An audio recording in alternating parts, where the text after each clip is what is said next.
Hyperfixate on Springtrap ever since the release of FNAF 3, and no matter what I do, what I fixate on, where I go, anything, this green little rabbit springs back up in my memory and keeps me trapped there. The concept of this child murderer being trapped in the very costume he used to lure in his victims left to rot for 30 years until his restless, blood-lusting soul finally revived itself to wreak havoc again. Today I want to try to cover as much as I can remember to about this character that I like, you know, my personal favorite things, my interpretations, all that kind of stuff. So if you're interested in that, stay tuned. Of course, you can see the chapters in the video, so if you're just interested in one or two things, you can do that. But I would really appreciate it if you listen to all I had to say. Without further ado, let's get right into it. Starting off, we'll go with his design, and I will cover the fan-made remakes of him later, but for now we're just going to focus on his canonical original look.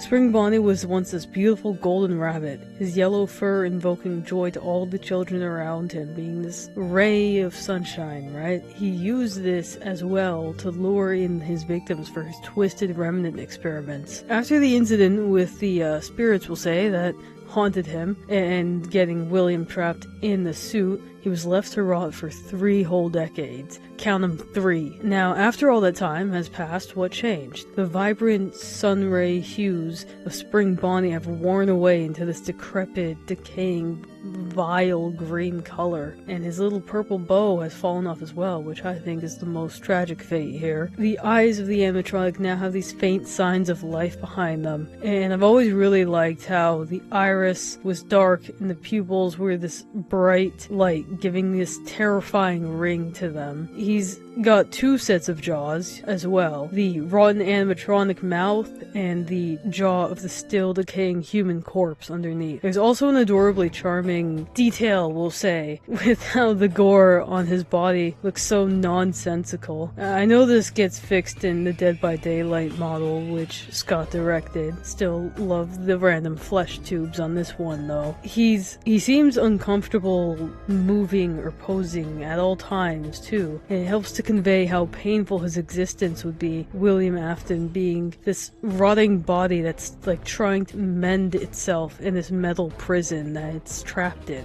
I could also point out the size of him. All the animatronics are tall, of course, but still, this will always add an intimidation factor. And you know, the fact that this human was tall enough to fill out the suit, that's pretty scary. I don't know about you. His body is riddled with holes, loose wires, and his rotten teeth have long since gone yellow. Something's just so scary about how he's acting human-like with the psychological torture of watching you through the window during the game, and like how the suit responds to children too, which could be interpreted as William hunting for victims, but I'm pretty sure canonically it's the suit responding to the sound of children and trying to go back into like an entertainment mode.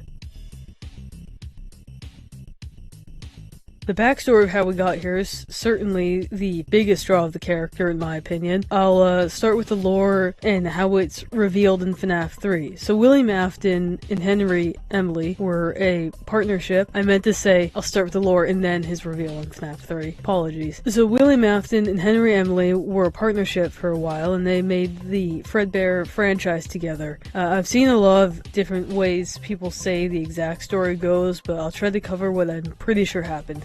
Please do correct me in the comments, as I always find myself confused with the precise details of the lore. I just have like a general vague memory. I think it was the bite of 83 that triggered the downfall of Afton though. After Michael pulled the kiss prank on his little brother, we'll say, it sparked a hatred in William's heart for him and got him obsessed with trying to keep his son's soul alive in the animatronic. His daughter being scooped by the circus baby too made his mind snap. I'm pretty sure that was his favorite child. After all that, he needed to understand how Remnant worked. During his killing spree, he wears this spring wearing Bonnie suit in front of all the kids to keep his identity hidden and so that the kids would trust him more. He would play arcade games with them, make them feel safe, before eventually reeling them in for the kill with the promise of them getting a special prize. He would butcher their corpses and make them condensed enough to fit into the animatronic suits. He would go on to kill a total of roughly 10 children directly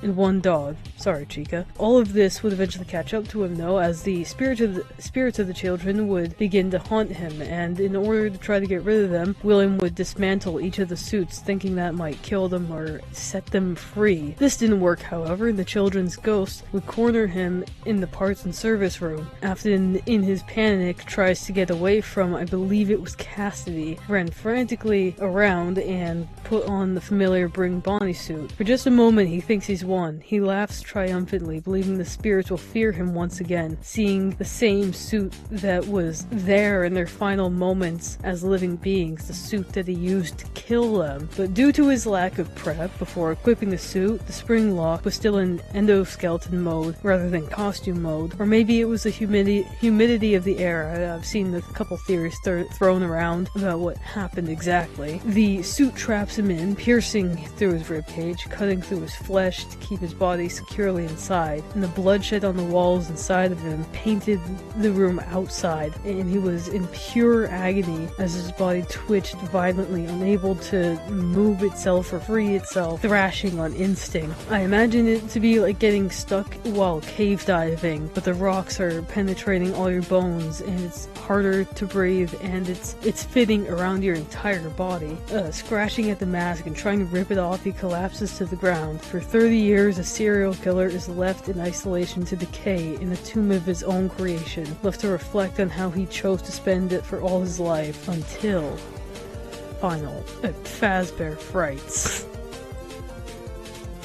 Now, a lot of the fan base actually hate this game, which hurts my heart because it was actually my favorite personally, and it goes for a very different style of gameplay than the standard main games or even the fan games at the time did. There was no doors like the last game, but also no flashlight, and technically no power bar to keep track of. Instead, you were managing the vents, using audio lures, rebooting any systems that weren't working, and this game also featured the Phantom animatronics, burned spirits of some of the older machines that haunt the place to this day. They're unable to kill you directly, but they can and will make the experience drastically more difficult. To briefly cover what each of them do, Phantom Mangle, if you see her on the camera, will appear in your office window and play static really loud. Foxy will randomly appear on the left of your office and jump scare you once he's directly looked at. Balloon Boy will randomly appear on your camera and jump you if you don't close it fast enough. Chica will appear on some of the screens of the arcade machines and get you if you stare too long. Freddy will sometimes walk past your window, and to avoid his rage, all you have to do is cover him up with the camera or the reboot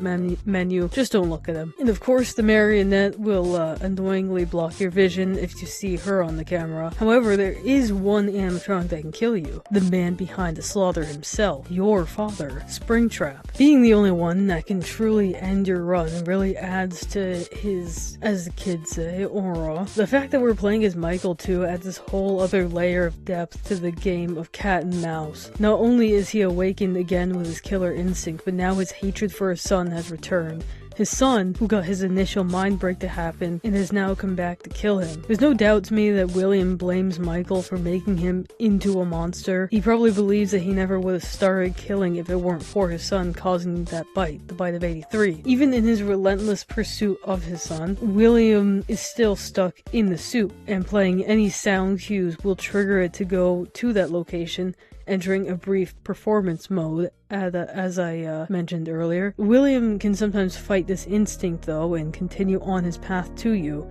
And God, I do really like the way that he peeks at you when you're in the office, when he looks at the window or when he's looking through the doorway. It's like he's either trying to mess with your mind, or my other theory is that he's trying to confirm to himself if you really are Michael or not. After all, Michael at this point is a rotten corpse with no skeleton or organs within him. Even his jump scare, Springtrap has a shocked look in his eyes seeing his son up close. There's also an Easter egg that I remember trying really hard to get in grade 6. The one where he's trying to rip his head off and there's that super loud like fax machine noise. And actually it struck fear right into my core. The atmosphere of this game too, I think the green horror games genuinely are the pinnacle of horror. The franchise that Afton had spent his whole life building just torn down, and as rotten as he is. No longer does he roam the halls as a man, but as one of the machines he created to aid in his kills in the first place, and now he's unable to pretend to be a normal human anymore. Now the way this game ends is the place burns down, and you would think that would kill him, but no, it doesn't. When you read the article the next day, somehow Springtrap is in the picture that the newsprint took for that, which I'm very confused as to how he snuck himself in there. We'll ignore the legitimacy of that, and we'll move on now.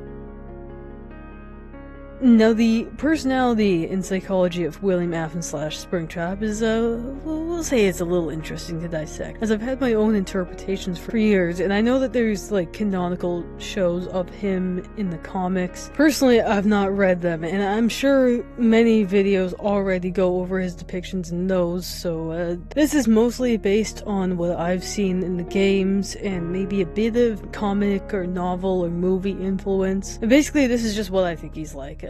Feel free to judge my takes or tell me what you think. Let's just get to it. I've always interpreted him as someone who showed signs of a descent with this eccentric behavior, but his peers rationalized it as just his eagerness for his dreams to come true. He likely has always been some sort of killer urge, but never had an excuse in his head to go through with it. It was always just a fantasy. Having his own children held down his stability for a time, and he was probably happy just to get to share with the world his creations, to show his children the beautiful things that he's made. He also seems like he enjoyed showmanship. I got the impression that he probably made the suits with a costume mode because he liked being able to perform in front of people. If he wasn't busy with paperwork or the boring parts of owning a business, he loved being the center of attention. My further proof for this is how dramatic he acts sometimes with that "I always come back" line. Like, yeah, you always do return as some sort of fixation, don't you? After the bite, his snap into insanity didn't make him start acting completely irrational yet. Rather, he would become vengeful of his baby boy, Evan. He probably didn't have the desire to kill Michael yet at all, as he'd rather be able to keep the children alive of his that he can. Each kill was special to him too, I think. Chica being the first, and the one that he killed a dog of. Absolutely cruel, but I understand. Curious about the effects of Remnant on all, right? Foxy was the child who ran, Freddy was the one to hide, and Bonnie was the one that tried to fight back. The obsession with Remnant, the preservation, definitely made the hauntings of the spirits all the more potent. What most draws me in, though, is those 30 years of isolation. Sure, you could believe he was just in a sort of hibernation state for that time, that he didn't really reawaken until Fazbear's Fright, but to me it's much more fun to imagine that he was conscious the whole time. He's been completely paralyzed by the pain of the spring locks and unable to move from that one room for so long. The initial time that he's there, he was probably still focused on the physical agony of his situation. The blood loss would have kept him in a daze most of the time, and his mind would probably be replaying that scene over and over again. His ribs, his throat, his eyes, all of them replaced by mechanical versions, would be spirit crushing. The next stage after agony and pain would be the regret. As his body starts to rot, he would think about all the ways he could have done things differently. Still twitching in pain, he would be wishing he never resorted to the suit. The shame would hit him knowing that he created these, and he should have known to just check on those settings for even a second before getting into it. Or of course, just not interact with it at all. After the initial decay decay, he might have entered a state of acceptance briefly, trying to rest his in-pain body as well as he can. This, of course, wouldn't last very long as he reflects on his life and he becomes angry, vengeful, seeing how he was dragged down, reduced to a rotten corpse. His flesh would begin trying to repair itself, metal and flesh mending over one another as memories of the past flash in Afton's head. When he finally does get back up, he's more bloodthirsty than ever. He can't possibly go back to the once normal life that he had. He has no reason to pretend to be a good person anymore. To him, it's all this cruel, hellish punishment, which he deserves, of being stuck in this claustrophobic murder prison. I imagine every moment is agonizing for him too, of course. He tries not to be excessive with what he does to reduce his pain, and I wonder how he'd feel about seeing his old restaurant as decrepit as him. It's interesting too how his later appearances,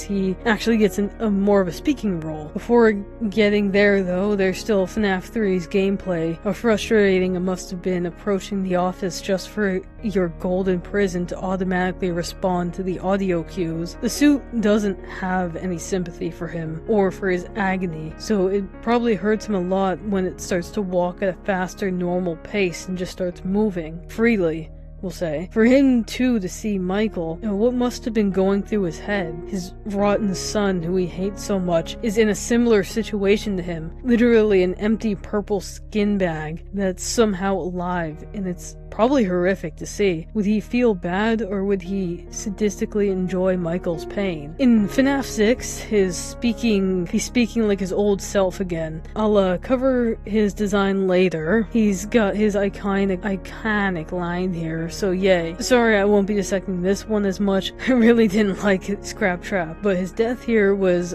really cool, even if he doesn't actually fully die here, which personally I am glad. I think death would be too much of a freedom. It would release him from the pain. For the children, they deserve to be free, but William, I think that treatment wouldn't be satisfying to anyone. Keeping him in the suit, unable to do anything, feels like a more fitting punishment, in my opinion.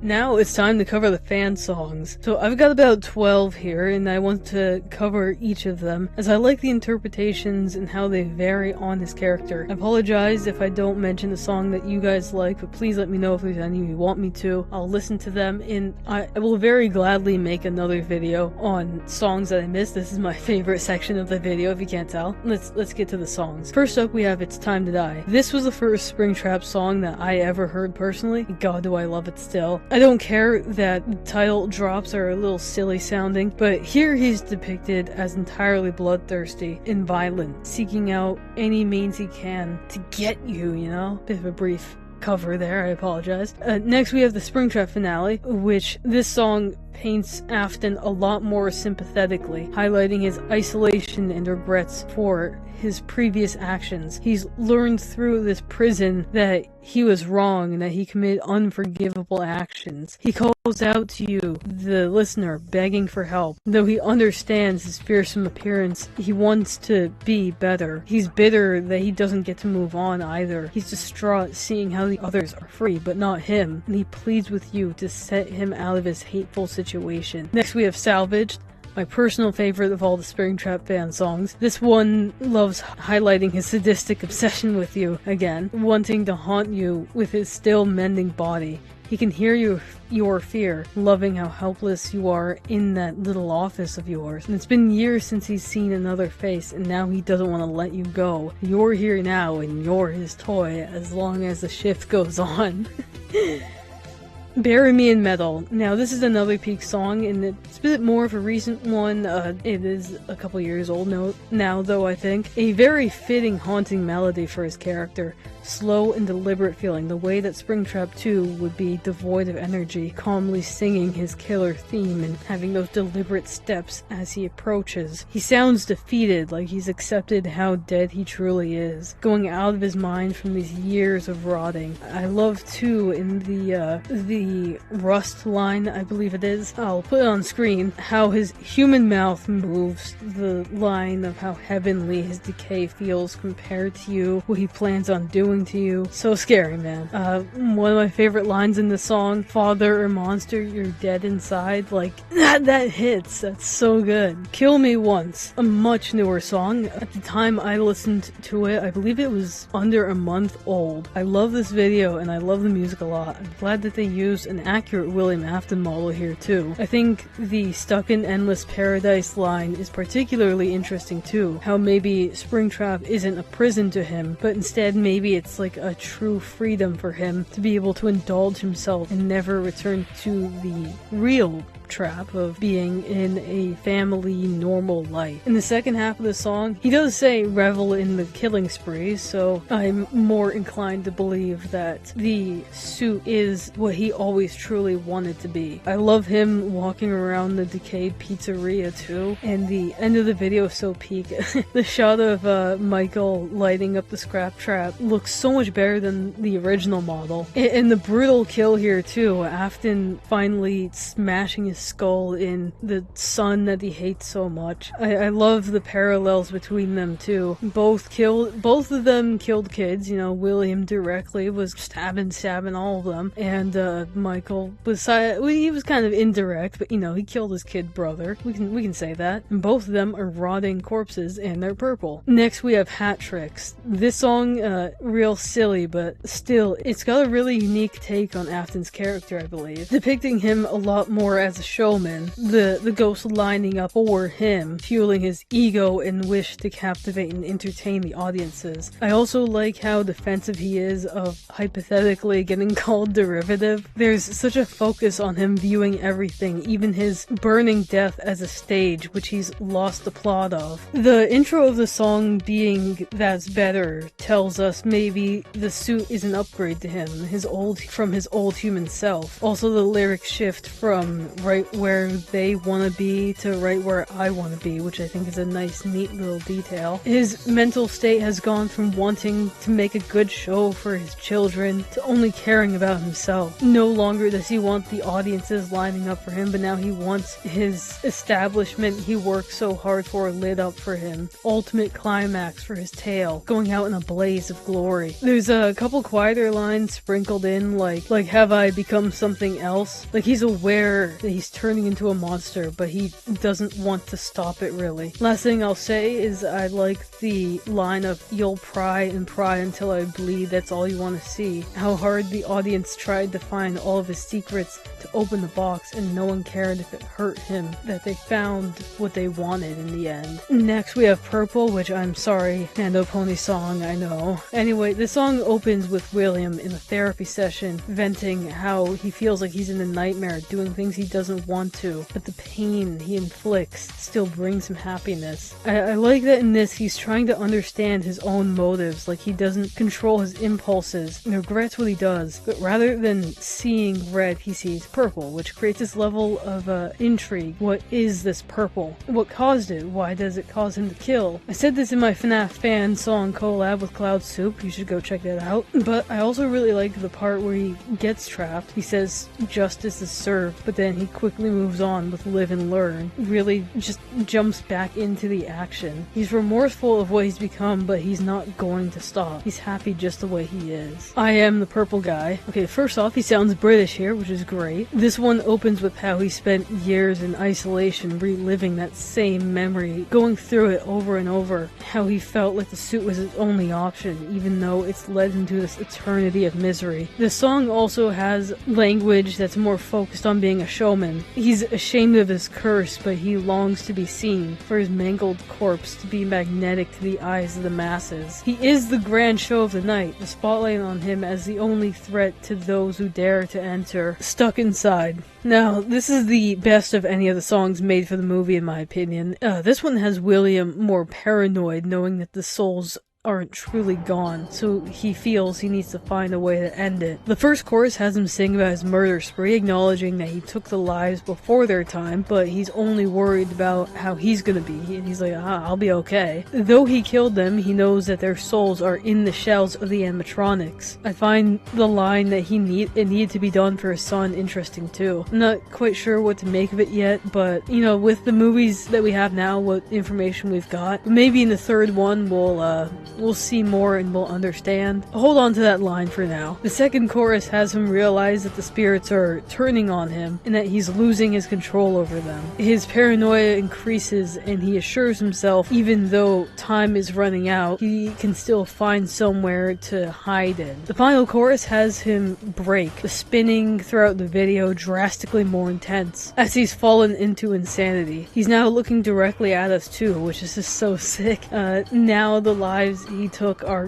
going to curse him the way that he has to them. He knows that he hasn't died from the spring lock failure, but he's not sure if this is truly a rewarding survival. After all, he's only half alive in the suit, stuck inside. At the end of the song, we see him describing his agony, but reminding us he won't be gone forever. Follow Me, I saw this listed as a Springtrap song, and I wanted to mention it. It's not my personal favorite. This one kind of describes more the experience of the children being lured into the death traps. I don't know, I don't really re-listen to it. I just thought I'd mention it. Anyways, Another 5 Nights. I like this one, the way that the vocals have changed. In the remaster, honestly sound better. This one I think is a tad more of like a taunting approach to the night guard. Like, why would you take this job kind of deal. I don't know how much this one really delves into his psychology, but I think it's a fun video. It's got cool visuals. After I've rewatched it a bit, this is me talking now, not my script that I wrote. After rewatching the video, it kind of seems like, yeah, like a taunting thing of like, he employed you, but he's like, I'm not gonna cover your loss type of deal. So I guess this is just a businessman interpretation of him. I don't know, I didn't really add a lot there when I said that. Left Behind. Don't worry, you won't be forgotten, Left Behind.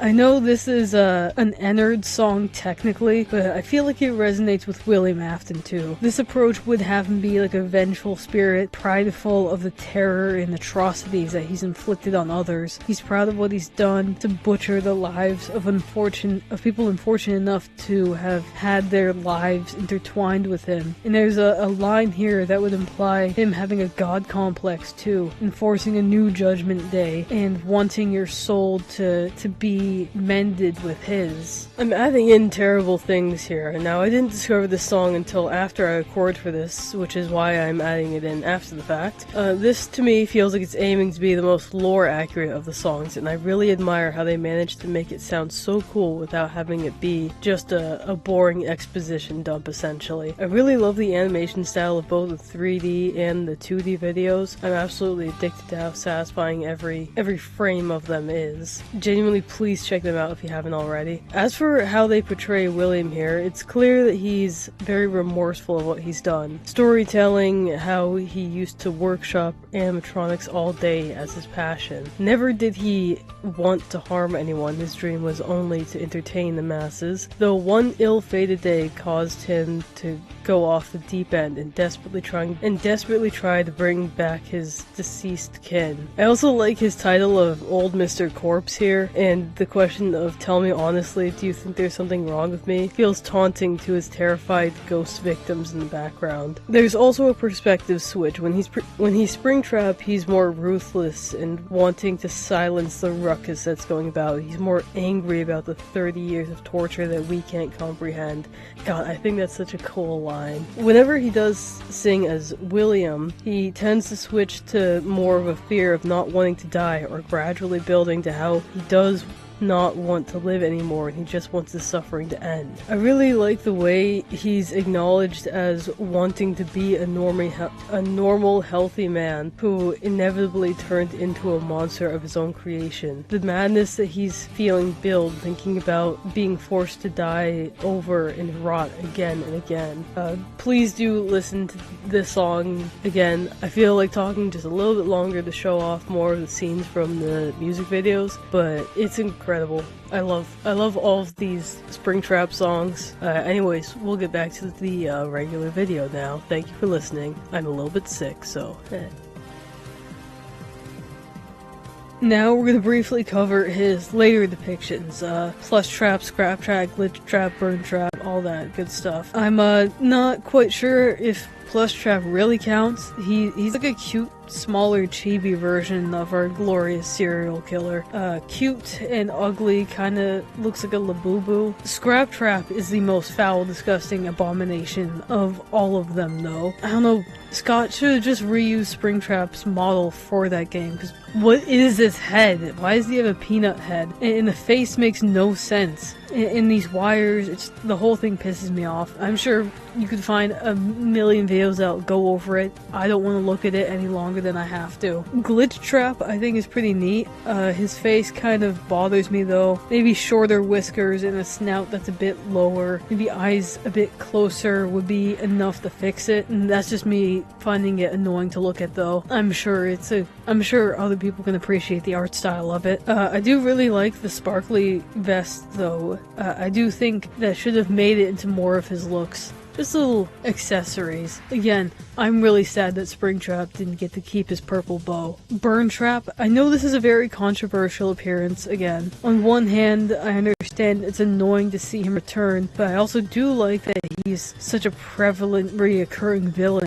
He's what started this all, and his bloodlust is only ever increasing in his death. He can't die fully until he's satisfied with his urges to kill all that he can. This design to me is really sick too, how absolutely beyond decay he is, and not even recognizable as Spring Bonnie anymore. A rusted, repairing corpse hell-bent on spreading his hatred, you know? I like it. I like how much you see the body more than the animatronic now.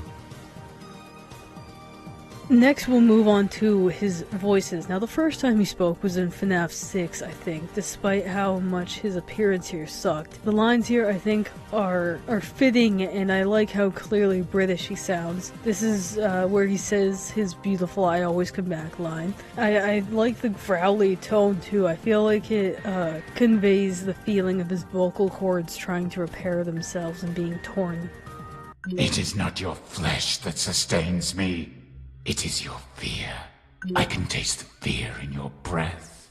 The other voices after this, like Dead by Daylight, I'm sure if I play that, maybe it would grow more on me, but I don't really like the deliveries as much. I do like him saying no pizza for you, though. The movie voice, I'll say I like. Again, I do wish he had more of the British accent, which we all know he's canonically supposed to have. I haven't watched many of the fan-made VHS tapes. I've seen a few of them, yes, the Interview with Springtrap one and the Realistic Killing Kids one. I wasn't as big into those, I apologize, but if anyone would like me to watch any of them, recommend like your favorite, I would love to hear it. Again, I would be more than glad to make a part 2 on this Springtrap video in the future.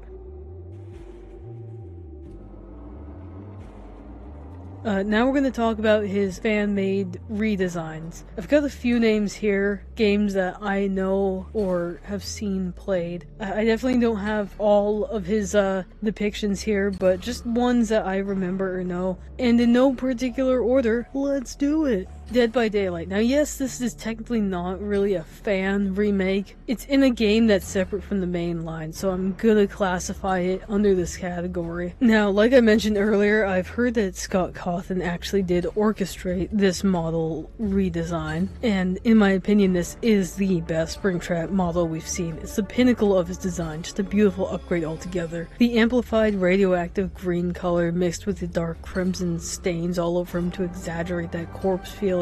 Speaking of, I really like how they improved the corpse inside of the animatronic. The anatomy is actually correct this time. I like the way that the wires wrap around and poke out of him. The flesh that goes around his feet real nice and foul. They improved his head shape too, I think, and the metal endoskeleton. I just want to glaze everything about this. You know, it's absolute perfection. Please God, I want someone to make a FNAF 3 remaster with this model in particular. If that exists, please let me know. I would love to get it. Forgotten at Fredbear's. Now, thank God someone finally gave this man pants and didn't leave him naked. I like the uncanny humanish face of this one, particularly the eyes. They're really gross to look at, and his ears also have these weird little balloon tips on them. I like his thick eyebrows. They really ick me out. Possibly because in FNAF, I don't think any of the rabbit animatronics have eyebrows. So these ones being so bold is like really jarring to look at. Of course, the buck teeth are really pleasant to see on him, and I like the crinkling of the sleeves on the suit. Next, the Banshee remake. Now this is one of the most vile, disgusting, terrifying, heart-dropping redesigns I've ever seen. When I first played it on my own, I felt myself break into a cold sweat. I swear I could almost feel the atmosphere too. The warm, dingy dark room, the stench of rot. Half of his face is like hollowed out, and the other half is this hyper-real eyeball bulging out. Of course, in other frames we do get to see both eyes that are visible, but in the intro, only one can be seen. The teeth have this very human appearance to them, and the colors in general, this beige is so utterly foul. It just barely doesn't look like human skin of a recently deceased body. I also love how jacked up the rib cage looks. Like, it's not exactly centered, which tells me the spring lock event here was brutal. Completely missing an arm and ear, and I just really like how the texture of the suit is. It's thick and it's uncomfortable looking fabric, I think. I just really like this whole look for him. It feels like one of, if not the most horrific I've seen yet. And it looks really realistic to me. It feels like that, all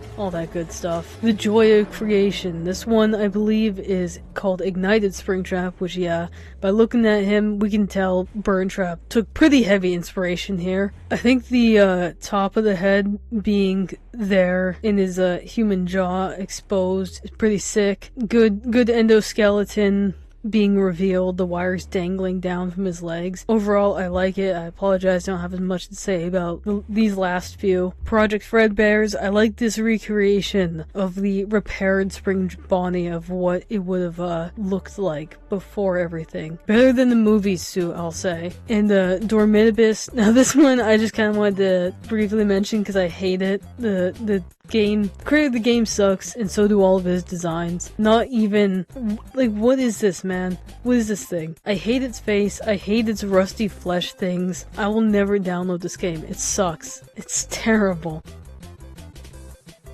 Now on to headcanons and interpretations. Here I want to try to just briefly cover anything else I may not have had space for or missed. Of course, I'm always gonna feel like there was more I could say. Even rereading the script, I feel like I'm missing out on so much, but this video's already getting pretty long, so I'll just go over the rest of my thoughts now. To start off, I'm still a Vincent fan.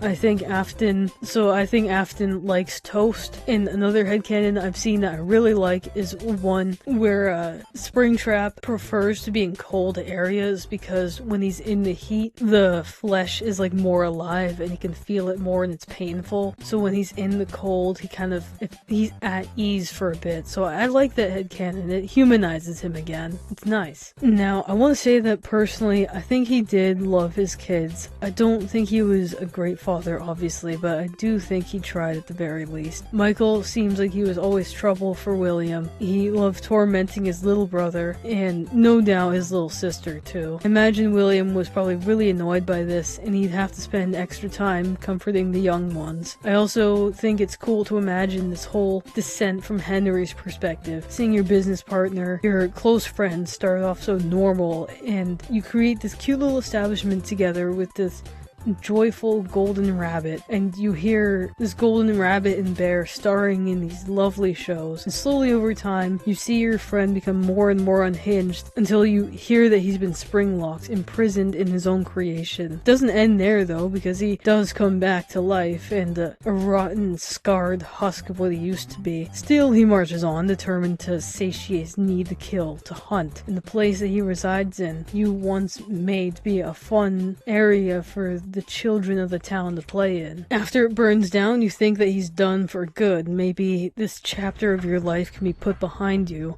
But no, he's back, and he's still decaying, and he's still evil, and he's still after you. And you have to team up with his son, the only surviving member of his kin, who has also fallen to a similar fate. Seeing Afton just become so unrecognizable, such a bastardization of what he once was.